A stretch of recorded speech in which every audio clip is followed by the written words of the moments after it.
Welcome back नाज़रीन। और तुहानू पता है कि कुत्ते की जी पूछ होंगी है ना, उन्होंने जिन्ना मर्जी फड़ के सीधा करो वो नहीं सीधी होंगी। ये गल दुरुस्त है, वैसे जिन्ना मर्जी उन्होंने सीधा करो तोड़ो मरोड़ो वो जिमें विंगी होंगी वो विंगी रहिंदी है। सेम यही सूरत हाल हैगी है भारत की, आदत तो मजबूर। यदी जी पूछ है ना वो पुठी की पुठी है। पाकिस्तान ने पूछ ही वढ़ दी होंगी। उन्हें कहा भी जा हुण तू पूछ तो बगैर ही फिर। भारतीय आर्मी चीफ उपेंद्र द्विवेदी ने एक नवी बड़क मार दी है। ये पल्ले है कुछ नहीं तो बड़का इहदियां वड्डियां वड्डियां। भारतीय फौज पाकिस्तान के खिलाफ ऑपरेशन सिंदूर 2 करने की तैयारी विच है। कित्थों आंदे है ये लोग, वैसे इन्होंने मतलब कौन कौन दसदा है वैसे कि भी ये काम करो, ये धमकियां कादे वास्ते भी। और हुण इस टाइम ये जी टाइमिंग्स होंदी ने ना बड़ा मैटर करदी ये चीज़ां, क्योंकि भारत अंदरों सड़दा पिया, धुआं धुआं होया पिया।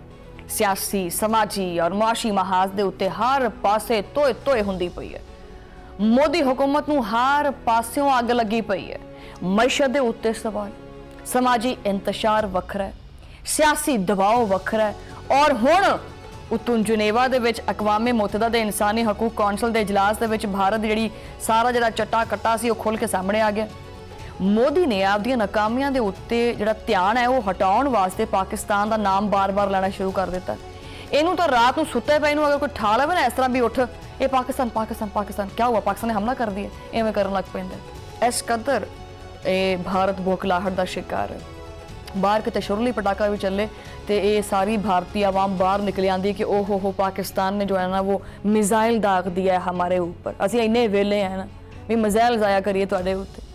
हुणे चंद दिन पहले अकवामे मुतहदा दी इंसानी हकूक कौंसल के इजलास दे विच मोदी सरकार जिहड़ा ना वो पूरी तरह बेनकाब हुई है। भारत की आलमी दहशतगर्दी दे विच एक इंतहाई सनसनीखेज रिपोर्ट पेश की गई है। बाकू इनिशिएटिव ग्रुप और सिख फेडरेशन इंटरनेशनल ने मिल के कट्ठियां मिल के सिर जोड़ के बैठे और ये रिपोर्ट जिहड़ी ना वो जारी की है। इस रिपोर्ट का नाम जिहड़ा ना वो बियॉन्ड बॉर्डर्स रखा गया। और ये रिपोर्ट की है भारत के मूँह के उत्ते एक जोरदार थप्पड़। ये दसिया गया कि सिख बरादरी के खिलाफ भारतीय खुफिया एजेंसी के काले करतूत सिर्फ और सिर्फ कैनेडा, अमरीका और बरतानिया तक नहीं रहे, बल्कि ये जर्मनी तक फैल चुके हैं। कई मगरबी ममालिक दे विच मोदी के जिहड़े पालतू लफ्ज़ ने इस्तेमाल करते, पालतू तो तुसी समझ जाइयो, पालतू समझ जाइयो, ठीक है ना। सिख कारकुनां नूं कतल दीयां धमकियां, डराना धमकाना, हम ये कर देंगे हम वो कर देंगे, ठीक है। ये मोदी सरकार जिहड़ी है ना ये अपने आप को समझ देखी है। वैसे दुनिया दी अखां दे विच भर भर के मुट्ठी जिहड़ी ना वो मिट्टी दी पाई जांदी है। रिपोर्ट दे विच हरदीप सिंह नजर दे सरेआम कतल दा जिहड़ा सारा सिस्टम है वो खोलिया गया है। वो दसिया गया भी किदां किहड़ी किहड़ी कड़ी कित्थे मिलदी है। गुरपंत सिंह पन्नू नूं मारन दी मोदी दी साजिश दा जिहड़ा सच है वो भी है। उतार सिंह दी जिहड़ी मुश्तबा मौत है उसदी पूरी कहानी भी लिखी गई है।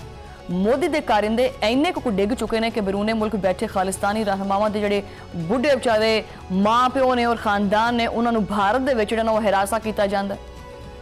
ये जिहड़ी रिपोर्ट है इन्हें पूरी दुनिया को हिला के रख दिता है। अकवामे मुतहदा के खसूसी जिहड़े नुमाइंदे ने उन्होंने भारतीय हुकाम के इस गंदे बदबूदार किरदार और भारतीय पंजाब दे विच रहने वाले खौफनाक माहौल के उत्ते शदीद तशवीश जिहड़ी ना जाहिर की है।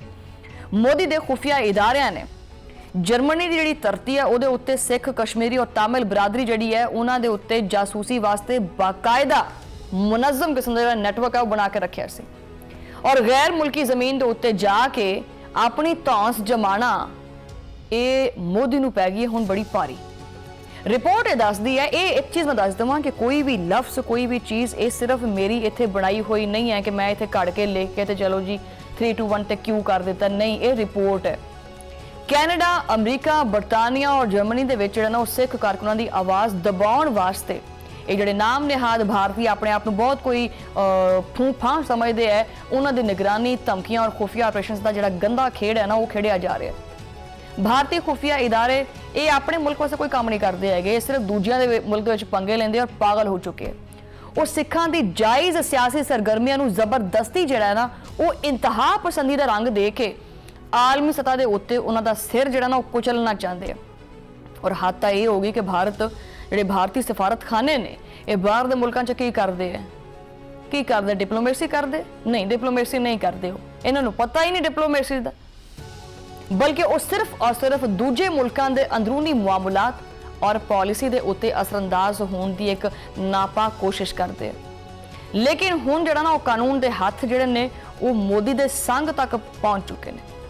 ਜਰਮਨ ਦੀਆਂ ਜਿਹੜੀਆਂ ਅਦਾਲਤਾਂ ਨੇ ਉਹ ਭਾਰਤੀ ਏਜੰਟਾਂ ਨੂੰ ਨੰਗਾ ਕਰ ਚੁੱਕੀਆਂ ਨੇ ਔਰ ਉੱਥੇ ਦੀਆਂ ਅਦਾਲਤਾਂ ਨੇ ਭਾਰਤੀ ਖੁਫੀਆ ਇਦਾਰੇ ਵਾਸਤੇ ਜਾਸੂਸੀ ਕਰਨ ਵਾਲੇ ਇੱਕ ਨਹੀਂ ਦੋ ਨਹੀਂ ਕਈ ਜਿਹੜੇ ਮੋਹਰੇ ਨੇ ਨਾ ਉਹਨਾਂ ਨੂੰ ਬਕਾਇਦਾ ਕੈਦ ਦੀ ਸਜ਼ਾ ਜਿਹੜੀ ਹੈ ਨਾ ਉਹ ਸੁਣਾ ਦਿੱਤੀ ਹੈ। ਜਰਮਨ ਹੁਕਾਮ ਨੇ ਇਹਨਾਂ ਸਾਰੀਆਂ ਕਾਲੀਆਂ ਭੇਡਾਂ ਦੇ ਖਿਲਾਫ ਸਖਤ ਤਰੀਨ ਜਿਹੜਾ ਕਾਨੂੰਨੀ ਕਾਰਵਾਈ ਹੈ ਉਹ ਕਰਨ ਦਾ ਆਗਾਜ਼ ਕਰ ਦਿੱਤਾ ਹੈ ਔਰ ਮੋਦੀ ਹੁਣ ਆਲਮੀ ਅਦਾਲਤਾਂ ਤੋਂ ਹੁਣ ਭੱਜੇਗਾ ਕਿਵੇਂ ਇਹ ਉਹੀ ਜਾਣਦਾ ਹੈ। ਵੈਸੇ ਰਾਹ ਤਾਂ ਕੋਈ ਨਹੀਂ ਬਚਿਆ ਉਹਦੇ ਕੋਲ। ਜਰਮਨ ਹੁਕੂਮਤ ਇਸ ਸਖਤ ਐਕਸ਼ਨ ਦੇ ਬਾਵਜੂਦ ਭਾਰਤੀ ਅਹਿਲਕਾਰਾਂ ਨੂੰ ਜਿਹੜਾ ਨਾ ਉਹ ਦੁਮ ਦਬਾ ਕੇ ਮੁਲਕ ਜਿਹੜਾ ਨਾ ਉਹ ਛੱਡਣਾ ਪੈਂਦਾ ਪਿਆ ਔਰ ਜਰਮਨੀ ਦੀਆਂ ਜਿਹੜੀਆਂ ਅਦਾਲਤਾਂ ਨੇ ਇਹ ਫੈਸਲੇ ਹੁਣ ਪੂਰੇ ਯੂਰਪ ਵਾਸਤੇ ਭਾਰਤੀ ਦਹਿਸ਼ਤਗਰਦੀ ਦੇ ਖਿਲਾਫ ਪੱਕੇ ਕਾਨੂੰਨੀ ਜਿਹੜੇ ਸਬੂਤ ਨੇ ਉਹ ਬਣ ਚੁੱਕੇ ਹੈ। ਹੁਣ ਇਸ ਤੋਂ ਵੱਧ ਕੇ ਕੋਈ ਜਿਹੜਾ ਸਬੂਤ ਆ ਉਹ ਨਹੀਂ ਚਾਹੀਦਾ ਦੁਨੀਆ ਨੂੰ। ਇਸ ਵਾਸਤੇ ਅਕਵਾਮ ਮੁਤੱਹਦਾ ਦੇ ਸਾਬਕ ਖੁਸੂਸੀ ਨੁਮਾਇੰਦੇ ਨੂੰ ਇਹ ਗਵਾਹੀ ਦੇਣੀ ਪਈ ਹੈ ਕਿ ਭਾਰਤ ਜਿਹੜਾ ਨਾ ਹੁਣ ਆਲਮੀ ਅਮਨ ਵਾਸਤੇ ਸਭ ਤੋਂ ਵੱਡਾ ਖਤਰਾ ਬਣ ਚੁੱਕਿਆ ਹੈ। ਅੱਛਾ, ਇਹ ਵੈਸੇ ਖਤਰਾ ਬਣਾਉਣਾ ਚਾਹੁੰਦਾ ਸੀ ਪਾਕਿਸਤਾਨ ਨੂੰ। ਪਾਕਿਸਤਾਨ ਜਿਹੜਾ ਨਾ ਉਹ ਦਹਿਸ਼ਤਗਰਦ ਹੈ ਔਰ ਜਿਹੜਾ ਇਸਲਾਮ ਜਿੰਨਾ ਮਜ਼ਹਬ ਹੈ ਉਹ ਦਹਿਸ਼ਤਗਰਦ ਹੈ। ਹੁਣ ਦੇਖੋ ਨਾ ਜਿਹੜੀ ਪਾਲਿਸੀ ਇਹਨੇ ਪਾਕਿਸਤਾਨ ਵਾਸਤੇ ਬਣਾਉਣਾ ਚਾਹੀ ਸੀ ਉਹੀ ਪਾਲਿਸੀ ਇਹਦੇ ਗੱਲ ਦਾ ਫੰਦਾ ਬਣ ਚੁੱਕੀ ਹੈ। ਇਹ ਦੁਨੀਆ ਦੇ ਵਿੱਚ ਤਸ਼ੱਦਦ ਫੈਲਾਉਣ ਦਾ ਸਭ ਤੋਂ ਵੱਡਾ ਜ਼ਰੀਆ ਹੈ ਭਾਰਤ। ਹੁਣ ਪੂਰੀ ਦੁਨੀਆ ਇਹ ਮੁਤਾਲਬਾ ਚੁੱਕਦੀ ਪਈ ਹੈ ਕਿ ਭਾਰਤ ਦੀ ਇਸ ਸਰਹੱਦ ਪਾਰ ਦਹਿਸ਼ਤਗਰਦੀ ਦੀ ਆਜ਼ਾਦਾਨਾ बैनुल अक़वामी तहकीकात ਜਿਹੜੀ ਨਾ ਹੋਣੀ ਚਾਹੀਦੀ ਹੈ।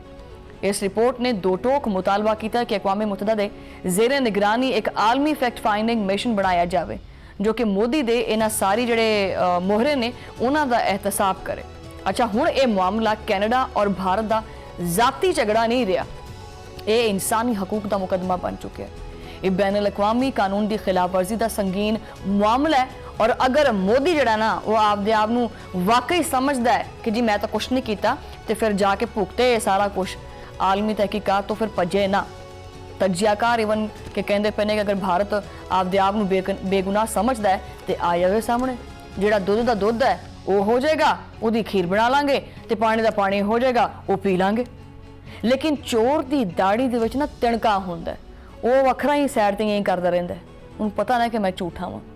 मोदी सरकार आलमी इदारियां दा सामना कर ही नहीं सकती, थर थर लत्तां कंबदियां ने।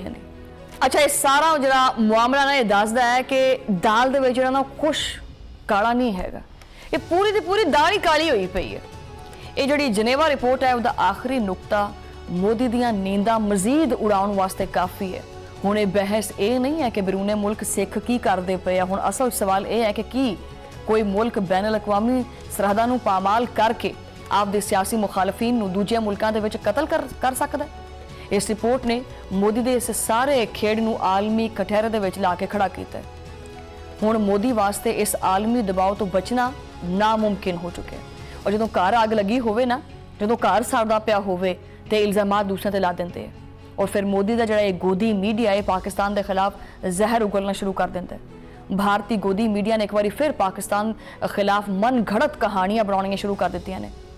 ये सिर्फ पैसे का एक बकाऊ जिहड़ा नाम निहाद मीडिया हैगा, ये कलदम तंजीमां का नाम लैके ते पाकिस्तान के दफाई और सफारती मुआहिदे नूं इजराइल दे नाल जोड़न दा एक मुजाहिका खेस प्रोपोगेंडा करता है। मतलब कि कोई तो सिर पैर बना लिया करो, कोई मतलब अगर तुसीं झूठ भी बनाओ साडे वास्ते तो कम से कम कोई उहदा सिर पैर तो होवे नहीं।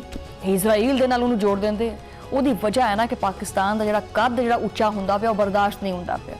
ਝੂਠ ਬੋਲਣ ਦੀ ਨਾ ਕੋਈ ਤਾਂ ਹੱਦ ਹੁੰਦੀ ਹੈ ਪਰ ਭਾਰਤ ਦੇ ਕੋਲੇ ਉਹ ਵੀ ਨਹੀਂ ਹੈਗੀ। ਇਹ ਮੋਦੀ ਨਵਾਜ਼ ਮੀਡੀਆ ਜਿਹੜਾ ਨਾ ਉਹ ਪਹਿਲੇ ਕਈ ਵਾਰੀ ਇਸ ਤਰ੍ਹਾਂ ਦੀਆਂ ਜਿਹੜੀਆਂ ਚੀਜ਼ਾਂ ਨੇ ਉਹ ਕਰ ਚੁੱਕਿਆ, ਇੱਕ ਸਿਰਫ ਅੱਗ ਭੜਕਾਉਣ ਵਾਸਤੇ। ਔਰ ਹੁਣੇ ਹਾਲ ਹੀ ਦੇ ਵਿੱਚ ਮਕਬੂਜ਼ਾ ਕਸ਼ਮੀਰ ਦੇ ਇਲਾਕੇ ਰਾਜੌੜੀ ਦੇ ਵਿੱਚ ਭਾਰਤੀ ਫੌਜੀ ਮਾਰੇ ਗਏ। ਆਪ ਦੀ ਨਾਹਲੀ ਛੁਪਾਉਣ ਵਾਸਤੇ ਫੌਰਨ ਭਾਰਤੀ ਸੋਸ਼ਲ ਮੀਡੀਆ ਅਕਾਊਂਟ ਨੇ ਬਗੈਰ ਕਿਸੇ ਸਬੂਤ ਦੇ ਇਹਦਾ ਸਾਰਾ ਮਲਬਾ ਪਾਕਿਸਤਾਨ ਦੇ ਉੱਤੇ ਪਾ ਦਿੱਤਾ। फिर मैं अगर कोई गल कहांगी तो फिर आखणगे कि जी ओहो हो मुहावरा है ना कि फिर कहते हैं कि जी बूटा गालां कढदा। की करिए फिर मोदी जिहड़े ये आप ये फिर मैं लफज इस्तेमाल करांगी पालतू जिहड़े सहाफी ने उन्हां दी अकल दे विच पता नहीं की पसूड़ पै गया होया।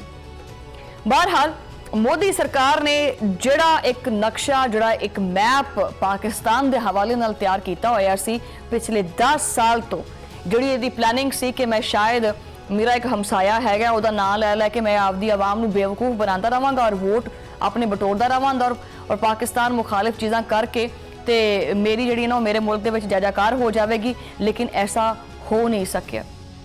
ਭਾਰਤ ਨੇ ਪਾਕਿਸਤਾਨ ਨੂੰ ਤਨਹਾ ਕਰਨ ਦੀ ਕੋਸ਼ਿਸ਼ ਕੀਤੀ, ਲੇਕਿਨ ਉਹਨਾਂ ਹੀ ਪੂਰੀ ਦੁਨੀਆ ਦੇ ਵਿੱਚ ਰੁਸਵਾ ਵੀ ਹੋਇਆ ਔਰ ਕੱਲਾ ਵੀ ਹੋਇਆ ਹੈ ਤੇ ਹੁਣ ਵੀ ਤਨਹਾ ਹੈ। ਪੂਰੀ ਦੁਨੀਆ ਹੁਣ ਜਿਹੜਾ ਨਾ ਉਹ ਚਾਹੁੰਦੀ ਹੈ ਕਿ ਜਿਹੜਾ ਇਹ ਭਾਰਤ ਹੈ ਇਹਦਾ ਇਹਤਸਾਬ ਕਰਨਾ ਚਾਹੀਦਾ। ਬਹਰਹਾਲ ਪ੍ਰੋਗਰਾਮ ਦੇ ਵਿੱਚ ਇੱਕ ਬ੍ਰੇਕ ਲੈਨੇ ਆ, ਬ੍ਰੇਕ ਤੋਂ ਬਾਅਦ ਫਿਰ ਜਿਹੜੇ ਮੁਲਕੀ ਜਿਹੜੇ ਹਾਲਾਤ ਨੇ ਉਹ ਡਿਸਕਸ ਕਰਦੇ ਆ। ਜਾਣਾ ਕਿਤੇ ਨਹੀਂ ਹੈਗਾ, ਇੱਕ ਛੋਟੀ ਜਿਹੀ ਬ੍ਰੇਕ ਤੋਂ ਬਾਅਦ ਮਿਲਦੇ